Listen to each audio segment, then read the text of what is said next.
आसिफ अली पाकिस्तान की क्रिकेट को छोड़ के यूएसए की क्रिकेट टीम को ज्वाइन करने जा रहा है। क्या आसिफ अली पाकिस्तान क्रिकेट को अलविदा कह रहा है? ऐसी खबरें चल रही है पिछले 2 दिन से कि आसिफ अली अब यूएसए की टीम में चला जाएगा। जिस तरीके से समी असलम, एहसान आदिल, हसन खान और दीगर पाकिस्तान के खिलाड़ी जो पाकिस्तान से खेल चुके थे, जिनको अपना फ्यूचर यहाँ पे नजर नहीं आया, जिनको लगा कि वो टीम में नहीं आएंगे, वो यूएसए में जाके अपने कैरियर को दोबारा से रिवाइव कर रहे हैं। आसिफ अली भी ये करने जा रहा है। ये वो खबरें हैं जो पिछले 2 दिन से चल रही थी। लोगों ने मुझे मैसेज कर करके, वलीद भाई क्या ये हकीकत है? क्या सच्ची में आसिफ अली पाकिस्तान टीम को छोड़ के जा रहा है? तो भाई साहब फिर हमने जिसको कहते हैं ना, इसके ऊपर रिसर्च की, पता लगवाया, तो असल हकीकत ये है कि आसिफ अली जो है वो पाकिस्तान क्रिकेट टीम को छोड़ के यूएसए बिल्कुल नहीं जा रहे।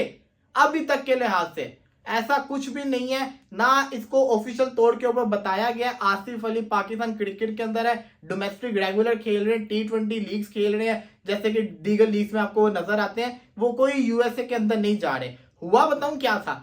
पिछले दिनों एक आसिफ अली का वीडियो आया था जिसके अंदर उन्होंने ये बताया था कि मुझे नजर आ रहा है कि जो पाकिस्तान की टीम है ना, वो अब उनकी जो सिलेक्शन होती है उसके ऊपर यूथ के ऊपर ज्यादा फोकस किया जा रहा है और रोल बेसिस सिलेक्शन की जा रही है कि एक बंदे को स्पेसिफिक रोल दिया जा रहा है कि उसने इस तरीके से काम करना है। और मुझे नहीं नजर आ रहा कि मेरा पाकिस्तान टीम के अंदर फ्यूचर के अंदर कमबैक फिलहाल होता नजर आ रहा है। ये उन्होंने कहा हुआ था। तो उन्होंने साथ ही साथ ये भी कहा था कि मैं आपको उनकी पूरी की पूरी लाइन बता देता हूं कि ना, first choice is to play for Pakistan is given the opportunity. ये उनकी लाइन थी। तो ये उन्होंने चीजें कही हुई थी। लोगों ने बताओ क्या बातें उससे उनका निकाला कि आसिफ अली ना पाकिस्तानी टीम को छोड़ के अब यूएसए शिफ्ट होने वाला है। मैंने इसका जब गूगल के ऊपर भी सर्च किया तो पता चला इतनी ढेर सारी वीडियो आई, फिर मुझे एहसास हुआ कि लोग मुझे बार बार क्यों पूछ रहे हैं, क्योंकि मिस इन्फॉर्मेशन फैल रही थी इसके ऊपर। तो इस चीज को मैंने आपको क्लियर कर दिया। अभी ऐसा कुछ भी नहीं। जैसे ही कोई ऑफिशियल स्टेटमेंट आएगी आसिफ अली की, मैं सबसे पहले आपके साथ शेयर करूंगा। दूसरी चीज,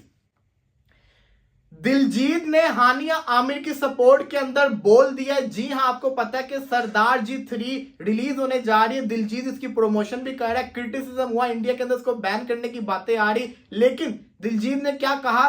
दिलजीत ने कहा कि वो हानिया को सपोर्ट कर रहा है इस चीज के अंदर। कैसे, मैं आपको बताता हूं। दिलजीत कहता है मुझे रत्ती भर भी फर्क नहीं पड़ता बॉलीवुड का। क्या उनकी लाइन थी, मैं आपको बताता हूं। मुझे काम करना भी नहीं है बॉलीवुड में, मेरी कोई इच्छा भी नहीं है कि मैं बॉलीवुड में कोई बहुत बड़ा कलाकार बन जाऊं। मुझे म्यूजिक को प्यार करता हूं, म्यूजिक मुझे पसंद है। मुझे कोई मेरी मर्जी से, जिसको कहते हैं ना, डिनाई नहीं कर सकता। मैं अपनी मर्जी से म्यूजिक बनाता रहूंगा। साथ ही साथ कहते हैं बिना किसी सुपरस्टार के कहने से कि इसको काम मिलेगा, इसको नहीं मिलेगा, ये अच्छा गाता है, ये अच्छा नहीं गाता, मैं जब चाहूंगा तब म्यूजिक बनाऊंगा। जब तक मेरा दिल चाहेगा मैं म्यूजिक बनाऊंगा, मुझे काम मिले या ना मिले। बॉलीवुड में मुझे रत्ती भर परवाह नहीं है। ये तो दिलजीत की पुरानी लाइन थी ना, जो दिलजीत ने कही थी, पुराने टाइम के अंदर कही थी। लेकिन दिलजीत ने अब क्या किया है वो मैं आपको बताता हूं। दिलजीत से पूछा गया कि भाई साहब, आप जो है हानिया के साथ मूवी बना रहे हैं जो कि पाकिस्तान से ताल्लुक रखती है। उसने, आपको पता है इंडिया पाकिस्तान पहलगाम अटैक के अंदर क्या हुआ। दिलजीत ने क्या कहा? दिलजीत कहता है जो मूवी थी ना, ये फरवरी के अंदर शूट हुई थी। उस वक्त तक ऐसा कुछ भी नहीं था। इसी के साथ साथ जो दीगर लोग थे ना साथ, वो ये बात कहते हैं कि ना, उस टाइम के अंदर इंडिया के अंदर जो सबसे पॉपुलर एक्टर थी ना, वो इंडिया नहीं थी, वो पाकिस्तानी हानिया आमिर थी। हानिया कॉन्सर्ट में जा रही थी, इंडिया के अंदर ट्रेंड चल रहा था, इस पर वो ट्रेंडिंग में चल रही थी हानिया आमिर। उस वक्त इंडिया के अंदर बड़े सारे इंडियंस को पसंद भी करते थे। तो हुआ क्या, जब वो बैन भी हुई थी ना इंडिया के अंदर, तब भी लोगों ने बड़ा अफसोस किया था कि इसको बैन नहीं करना चाहिए। तो कहने का मकसद ये है कि इस फिल्म के जो शूट था वो फरवरी के अंदर हो चुका हुआ था। अब मसला ये था, दिलजीत को लोग कह रहे थे कि दिलजीत इसको रिप्लेस करे मूवी को, तब जिसको कहते हैं ना हानिया आमिर को रिप्लेस करे, तब इस मूवी को बनाए, अदरवाइज नहीं बनाए। दिलजीत कहते हैं जब उस वक्त बिल्कुल हालात ठीक थे, सब कुछ सही चल रहा था, तो फिर पूरी मूवी शूट होगी, प्रोड्यूसर का पैसा लग गया, तो अब हम कैसे मूवी को पूरा चेंज करते हैं?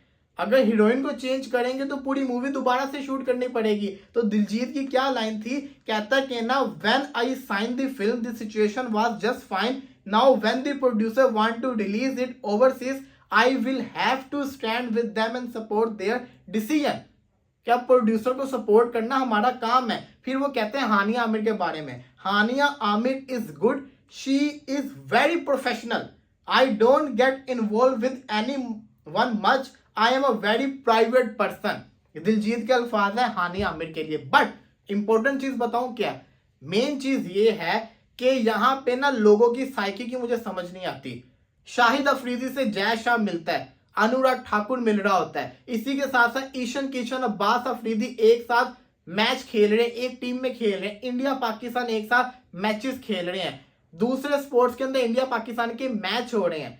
रही बात मूवी की आती है, तब जिसको कहते हैं ना इश्यू आना शुरू हो जाते हैं। अब यहाँ पे इश्यू क्या बनता है, पूरी मूवी पहले की शूट हुई है, उसके बावजूद इसके ऊपर जिसको कहते हैं ना मेन इशू क्रिएट किया जा रहा है, जो कि नहीं बनता। ये इशू बनाना ही नहीं चाहिए। हानिया आमिर हो बताऊं क्या रहा है, अब दिलजीत के ऊपर एक और अटैक किया जा रहा है कि भाई साहब वो जिसको कहते हैं ना इंडिया में रिलीज नहीं कर रहा, ओवरसीज रिलीज कर रहा है। इसकी भी वजह है, इसकी वजह क्या है कि उनको नजर आ रहा है ना इंडिया वालों ने इशू क्रिएट करना है, तो जितना प्रोड्यूसर का बेचारे का पैसा लग गया इसको ओवरसीज में रिलीज करके उतना तो रिकवर करे ना, उसका नुकसान तो ना हो। इंडिया मार्केट ज्यादा बड़ी थी, वहां पे उनका नुकसान होगा, ज्यादा प्रॉफिट नहीं मिलेगा, लेकिन ओवरसीज में उसको करके थोड़ा तो बेचारों को फायदा पहुंचे ना, मूवी दोबारा जाया तो नहीं ना वो कर सकते। तो वो जो कर रहे हैं अपने लिहाज से सही कर रहे हैं, और दिलजीत ने बड़ा अच्छा काम किया, उसको इंडिया में रिलीज ही नहीं किया। इंडियंस को प्रॉब्लम थी, उसने इंडिया में रिलीज ही नहीं किया, लेकिन उस बेचारे के ऊपर बड़ा ज्यादा जैसा कहते हैं ना प्रेशर क्रिएट किया जा रहा है।